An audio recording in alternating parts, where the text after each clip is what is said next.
Hola, buen día para todos. Hoy estudiaremos el fuego del infierno. El versículo de memoria lo encontramos en 1 Tesalonicenses, capítulo 5, versículo 21. Dice la palabra de Dios: examinarlo todo, retener lo bueno. Antes de empezar, lo haremos con una palabra de oración. Oremos.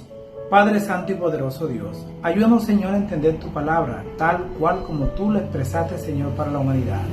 Bendícenos y permite que le demos el uso correcto. En el nombre de Jesús. Amén.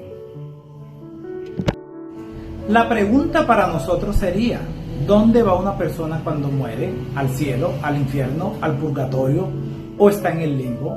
Hoy muchos creen sobre estos puntos, incluso algunos consideran en las iglesias estas palabras y las defienden desde sus púlpitos. Esto se da para tener una falsa concepción de la teología sobre la inmortalidad del alma. Hay muchas creencias que no tienen fundamento bíblico. Muchos creen que el alma tiene conciencia después de la muerte. No hay base bíblica para un tormento eterno. Leamos Marcos capítulo 9, versículos 43 y 44. Dice la palabra de Dios: si tu mano te fuera ocasión de caer, córtala. Mejor es entrar en la vida manco que teniendo dos manos e ir al infierno, al fuego que no puede ser apagado, donde el gusano de ellos no muere y el fuego nunca se apaga. Algunas personas dicen que el gusano es igual al alma, es decir, ellos aluden que esa alma impía va al infierno cuando muere. Y como es malo, nunca muere y sufre por la eternidad. Pero esto no tiene apoyo bíblico, ya que las personas al morir no tienen conciencia. Además, los gusanos se alimentan de cuerpos en descomposición. Más bien, podríamos decir que el texto lo que está diciendo es que Jesús se estaba refiriendo a un momento donde los impíos o los enemigos de Dios estarían muertos y en descomposición, o ya sea destruidos por el fuego. De todas maneras, esta es una alegoría donde Jesús da a entender que ninguna persona que viva separado de Dios en esta tierra vivirá para salvarse. Ahora, no es que los gusanos sean inmortales, sino que ellos estarán presentes hasta que se consuman toda la materia que tengan los cuerpos muertos. Ellos, los gusanos, deben acabar con su tarea destructiva, deben destruir el cuerpo de los malvados por completo. Por otro lado, los fieles hijos de Dios vivirán gozosos en la tierra nueva y adorarán a Dios en su presencia. Por ello, Jesús manifestó que es mejor entrar en el reino de Dios sin un ojo que tener un cuerpo completo que sería destruido por gusanos y el fuego. Tú decides si te salvas o te pierdes. Eso depende de ti. O tienes vida eterna o destrucción eterna. No hay término medio. El gusano no muere no es el símbolo de un alma que no puede morir, sino que es el símbolo de la corrupción que no puede ser purificada. Pero ¿qué creen las personas con respecto al fuego del infierno? Algunos piensan que las personas que se mueren y son malas van directamente al infierno. Leamos Marcos capítulo 9, versículo 43. Dice la palabra de Dios: si tu mano te fuera ocasión de caer, córtala. Mejor te es entrar en la vida manco que teniendo dos manos e ir al infierno, al fuego que no se puede apagar. Cuando dice que el fuego no se apagará, significa que no dejará de arder hasta que no consuma completamente lo que está quemando. ¿Por qué se llama fuego eterno? Porque consumirá a los perdidos hasta que no quede absolutamente nada. Además, como dice Malaquías capítulo 4, versículo 1, no dejará ni raíz ni rama. Lo eterno son las consecuencias, porque se perderá la persona para siempre. Además, si el castigo fuera eterno, el mal nunca se acabaría. Dios no lo dará larga vida a los malvados para que tengan un tormento sin fin. Además, el infierno se dará solo hasta después del milenio. Por otro lado, no es bíblico hablar de un infierno que aún no existe, y tampoco arderá para siempre. Judas 7 dice: como Sodoma y Gomorra y las ciudades vecinas, las cuales de la misma manera que aquellos, habiendo fornicado e ido en pos de vicios contra la naturaleza, fueron puestas por ejemplo, sufriendo el castigo del fuego eterno. Cuando leemos este pasaje nos damos cuenta que Sodoma y Gomorra no están ardiendo todavía, es decir, ya ese fuego se apagó. Siguió consumiendo hasta que acabó con toda la materia. Ellos más bien se perdieron para siempre.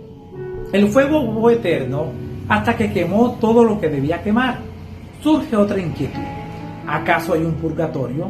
La Iglesia Católica tiene una creencia donde ellos dicen que los muertos que no merecen el infierno, pero que tampoco están listos para el paraíso, pueden purgar sus pecados en el purgatorio y luego desde ese lugar pasar al paraíso. Por ello, enseñan que a través de sus seres queridos pueden orar y sus sufrimientos pueden reducirse.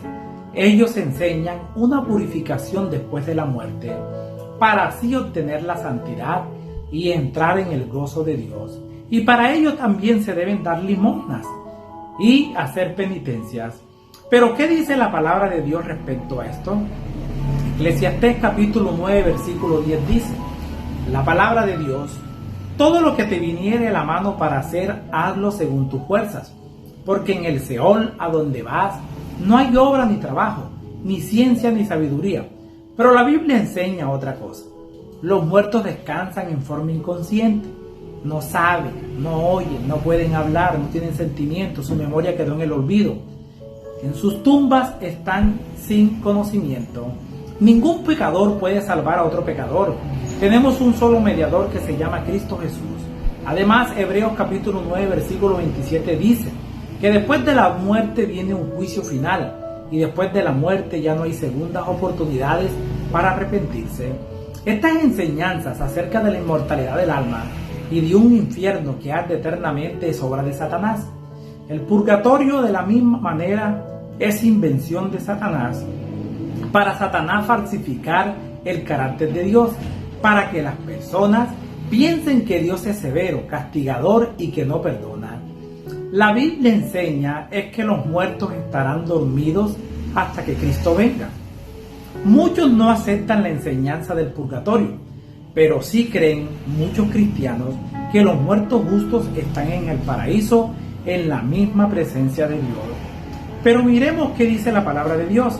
En 1 Corintios capítulo 15, versículo 16 al 18, dice la palabra de Dios: porque si los muertos no resucitan, tampoco Cristo resucitó. Y si Cristo no resucitó, vuestra fe es vana, aún estáis en vuestros pecados. Entonces también los que durmieron en Cristo perecieron. La Biblia enseña que todos los seres humanos que están en el cielo fueron trasladados vivos de manera consciente. Por ejemplo, Enoc fue llevado vivo al cielo. Dios lo traspuso. Elías fue llevado en un carro de fuego. Moisés murió, después fue resucitado, y los que resucitaron con Cristo. Pero si miramos con atención, nos daremos cuenta que la tumba es un lugar de descanso para los muertos. ¿Qué ojo están inconscientes? No saben nada y esperan la resurrección final. Cuando venga Cristo por segunda vez, se restaurará su vida consciente. Es más, ni siquiera los muertos justos están en el cielo con un alma consciente. Si miramos con atención, Cristo resucitó y también aquellos justos que murieron resucitaron. El día que Cristo venga, pero la gente todo el tiempo está enseñando que los muertos están en el cielo. Eso es completamente falso. Para los que no creen que los muertos están descansando en las tumbas, se darán cuenta el día que Cristo venga, que ellos volverán a la vida, es desde los sepulcros, no vendrán del cielo. Pero ya será demasiado tarde aceptar esa verdad para ellos. Ahora debemos estudiar y analizar para quién es la vida eterna. Cuando nosotros leemos 1 de Juan, capítulo 5, versículo 10 al 12, el cual registra la palabra de Dios: el que cree en el Hijo de Dios tiene el testimonio en sí mismo. El que no cree a Dios le ha hecho mentiroso, porque no ha creído en el testimonio que Dios ha dado acerca de su Hijo. Y este es el testimonio, que Dios nos ha dado vida eterna, y esta vida está en su Hijo. El que tiene al Hijo tiene la vida. El que no tiene al Hijo de Dios no tiene la vida. El hombre es mortal. Los seres humanos no van al cielo una vez que mueren. Solo Dios es el único que tiene inmortalidad. Dios es la única fuente de vida, es eterno. ¿Por qué morimos? Porque Adán y Eva pecaron. Desde ese momento hasta ahora todos perdimos el don de la vida eterna, pero ya Dios tenía un plan de salvación para que los seres humanos pudieran recuperar la vida eterna, la vida que debimos vivir desde el principio, porque Dios nos escogió desde antes de la fundación del mundo. Debemos recordar que la muerte entró por el pecado de Adán, pero la vida entró por medio del segundo Adán, este Jesús. Así todos los seres humanos tienen acceso al don de la vida eterna. Este Adán trajo el pecado y la muerte, por eso hoy morimos. Pero Dios nos ha dado vida eterna, y esa vida eterna está en Jesús. Para salvarnos hay que aceptar a Jesús, y si tenemos a Jesús y morimos, Jesús nos resucitará cuando venga por segunda vez. La vida eterna es un don de Dios que recibimos por medio de Cristo. Solo hay vida eterna para los que están en Cristo. Por ello queda claro que no hay vida eterna para todos. Solo hay vida eterna para los que están en Cristo Jesús. Por lo tanto, la enseñanza de la inmortalidad del alma no es bíblica. Aunque muchos la enseñan, la Biblia no apoya esa falsa enseñanza. Les habló Flavio Martínez. Que la paz de Dios les acompañe en este día.